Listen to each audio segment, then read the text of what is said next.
Good morning, everyone. Today we will be discussing necrosis, a key concept in pathology.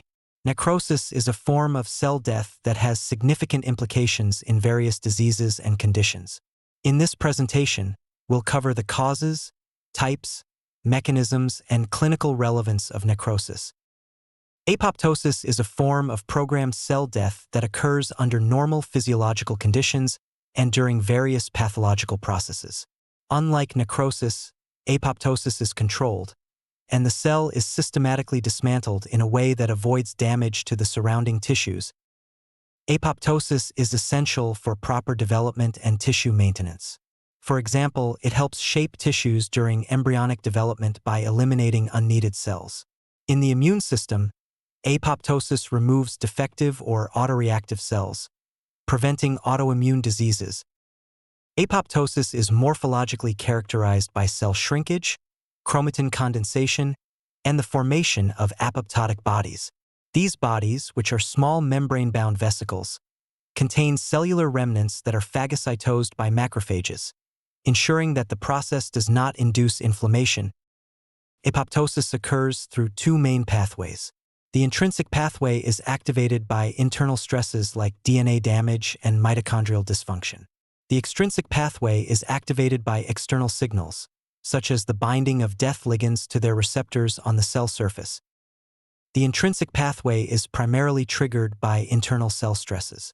These stresses lead to mitochondrial dysfunction and the release of cytochrome C into the cytoplasm, where it activates caspase 9. This caspase, in turn, activates executioner caspases like caspase 3, leading to cell death.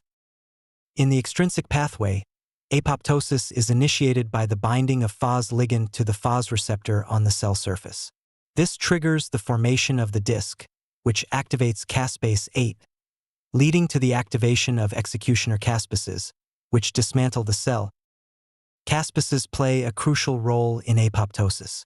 Initiator caspases like caspase 8 and -9 activate executioner caspases, which cleave cellular substrates such as proteins, DNA, and structural components of the cytoskeleton, resulting in cell death. Following apoptosis, the dying cell breaks apart into apoptotic bodies, which are phagocytosed by macrophages or neighboring cells. This prevents inflammation and allows for the clean removal of cellular debris. While apoptosis is a controlled, regulated process, necrosis occurs when cells are injured beyond repair. Unlike apoptosis, necrosis leads to cell rupture, releasing cell contents into the extracellular space and triggering an inflammatory response.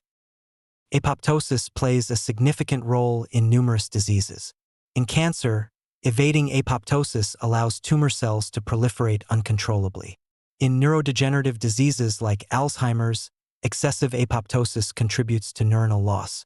Additionally, defective apoptosis can lead to autoimmune diseases, where autoreactive immune cells are not eliminated. Abnormal apoptosis can lead to a variety of diseases. For example, in cancer, mutated tumor suppressor genes can prevent apoptosis, allowing malignant cells to thrive. In neurodegenerative disorders such as Alzheimer's, excessive cell death due to apoptosis leads to the loss of brain function. Targeting the apoptotic machinery in cancer cells has emerged as a potential therapeutic strategy.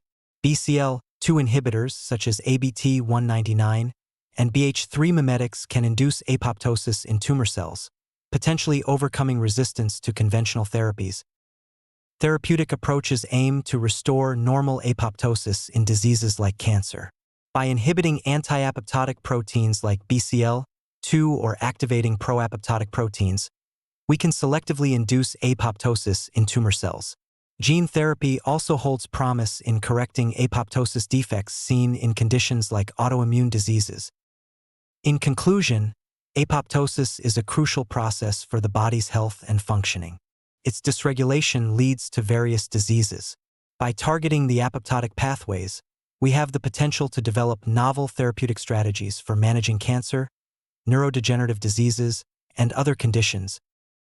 The information in this presentation was sourced from recent research articles, textbooks like Robbins and Cotran Pathologic Basis of Disease, and journal articles on apoptosis. I encourage you to explore these sources for more in-depth knowledge on apoptosis and its clinical significance. Subscribe for more educational videos.